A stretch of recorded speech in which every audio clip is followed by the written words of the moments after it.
So, John and Mark are close friends since young. They both came from a poor family and both of them rely on their own independent effort for them to really build their future. So, with all their hard work and effort, they managed to get scholarship and entered one of the Ivy Leagues. And right after graduation, both of them also had the same ideal career. So, both of them wanted to apply at Google for this one position.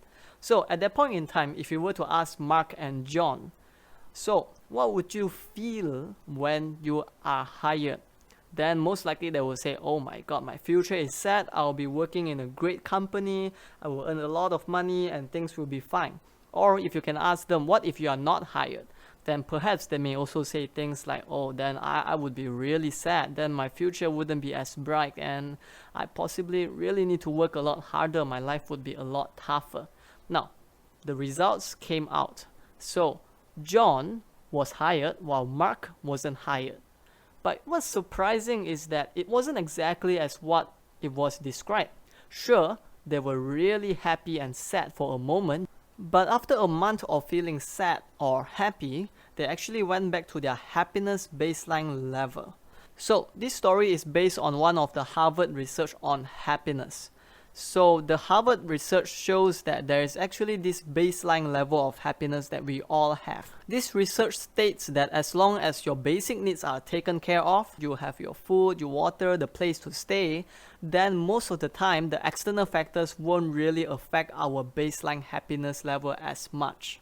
So let's take for example, John, he was actually hired. But John was originally a very anxious person. So not long after that, he starts to worry again. Oh, did I did something right? Can I actually maintain my performance? Would other people like me? And that higher happiness level would drop back to his usual baseline happiness level, which is lower. While for Mark, he was originally an optimistic person. Sure, he can be sad and disappointed for a while, but right after that, he started to focus on the things that can be good about this situation again. So he thought to himself, maybe this is an opportunity for me to reflect on myself, or for me to work harder, or maybe I could start my own business. So with that, Mark also went back to his higher level of happiness baseline level. So what this implies is that if you are thinking, I will be happy the moment I have this girlfriend or boyfriend or after I make $1 million, then the chances are you would be, but only for a while. After that, you would go back to that happiness baseline level because your average happiness doesn't depend on achieving the next big goals or earning that pot of gold. It is largely dependent on your baseline level of happiness. So if you are thinking to yourself that, oh my god, does that mean my life is meaningless and I will never be happy? Not really. Yes, we all have our own baseline level of happiness, and the key to altering the baseline level of happiness isn't exactly in the external world. It is actually in something that we can easily control, our internal world. So that sounds great, right? But for us to get result from it, we actually need to take some action from this. So here are some of the things that you can do. I'm gonna share with you the secret to happiness. So lean forward, come on. Okay, the secret to happiness is, there's no secret. This was actually taken from the positive psychology lecture on Harvard. There's this researcher that studies happiness and many people are there asking for the lecturer, I need a wow factor for happiness, but there is just no such thing because it is really about the little things that we do every single day. So here are a few things that you can do right now to change your daily habits, daily thought patterns, so you will be able to increase your baseline level of happiness.